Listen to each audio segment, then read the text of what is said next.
స్థానిక సంస్థల ఎన్నికల్లో బీసీ రిజర్వేషన్లకు సంబంధించి జీవో విడుదల చేసేందుకు తెలంగాణ ప్రభుత్వం కసరత్తు చేస్తోంది. ఇప్పటికే జిల్లాల్లో రిజర్వేషన్లను ఖరారు చేయగా త్వరలోనే వాటిని బహిర్గతం చేయనున్నారు.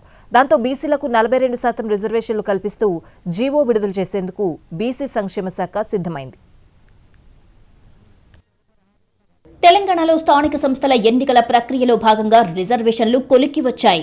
గ్రామ పంచాయతీ వార్డు సభ్యులు సహా ఎంపీటీసీ, జెడ్పీటీసీ, ఎంపీపీల రిజర్వేషన్లు కొలిక్కి వచ్చాయి. జిల్లా కలెక్టర్లు జాబితాను సీజ్ చేసి ఉంచారు. రాష్ట్ర ప్రభుత్వం బీసీ రిజర్వేషన్లకు సంబంధించి జీవో ఇవ్వగానే మహిళా రిజర్వేషన్లను పార్టీ నాయకుల సమక్షంలో డ్రా చేసి రిజర్వులన్నింటినీ అధికారికంగా గెజిట్ను ఆయా జిల్లాల కలెక్టర్లు విడుదల చేస్తారు. బీసీ జీవో విడుదలయ్యే వరకు రిజర్వేషన్లు బయటికి రాకుండా కలెక్టర్ల ఆధ్వర్యంలోనే వాటిని భద్రపరచనున్నారు. ఇటీవల నిర్వహించిన వీడియో కాన్ఫరెన్స్ లో బీసీ రిజర్వేషన్ జీవో విడుదల చేసే సమయానికి రిజర్వేషన్లన్నీ ఖరారు చేసుకుని సిద్ధంగా ఉండాలని ఆదేశించారు. ఈ మేరకు మరోసారి లెక్కలు సరిచూసుకుని జాబితాను సీజ్ చేశారు కలెక్టర్లు. బీసీలకు 42% రిజర్వేషన్లు అమలు చేస్తూ బీసీ సంక్షేమ శాఖ జీవో విడుదల చేసిన తర్వాత దానికి అనుగుణంగా పంచాయతీరాజ్ శాఖ మరో జీవోను విడుదల చేస్తుంది. ఆ జీవో ఆధారంగా సర్పంచ్, ఎంపీటీసీ, జెడ్పీటీసీ, ఎంపీపీల రిజర్వేషన్లను ఖరారు చేసినట్లుగా పేర్కొంటూ జిల్లా కలెక్టర్లు రిజర్వేషన్లపై అధికారికంగా గెజిట్ విడుదల చేస్తారు. స్థానిక సంస్థల ఎన్నికలను 2 లేదా 3 దశల్లో నిర్వహించాలని జిల్లాల కలెక్టర్లు రాష్ట్ర ఎన్నికల సంఘాన్ని కోరారు. అతిపెద్ద షాపింగ్ ప్రపంచం మన అభిమాన ఆర్ఎస్ బ్రదర్స్ ఇప్పుడు వనస్థలిపురంలో. ప్రముఖ నటుడు అక్కినేని నాగ చైతన్య, శ్రీమతి శోభితా గార్లచే సెప్టెంబర్ 26న గొప్ప ప్రారంభం. అద్భుతమైన కలెక్షన్స్, అతి తక్కువ ధరలు, ప్రత్యేక ఆఫర్లు అంతా ఒక్కచోట.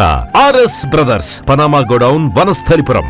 తమ దగ్గరున్న పోలీసులు, పోలింగ్ సిబ్బంది ఆధారంగా 2-3 విడతల్లో పోలింగ్ నిర్వహించాలని కోరారు.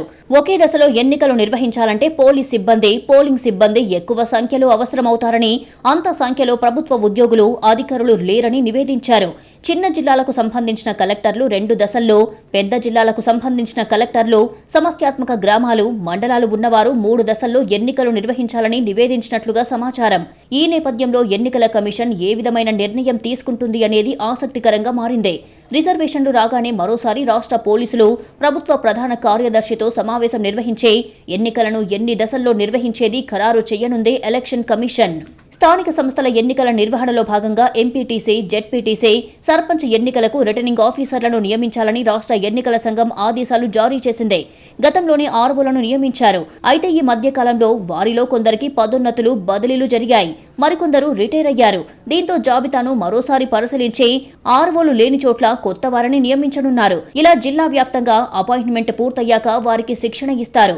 వీరితో పాటుగా మైక్రో అబ్జర్వర్లను అపాయింట్ చేయాలని ఆదేశాలు జారీ చేశారు. రిసెప్షన్ సెంటర్లను మరోసారి తనిఖీ చేసుకోవాలని ఎన్నికల సంఘం అధికారులు ఆదేశాలు జారీ చేశారు.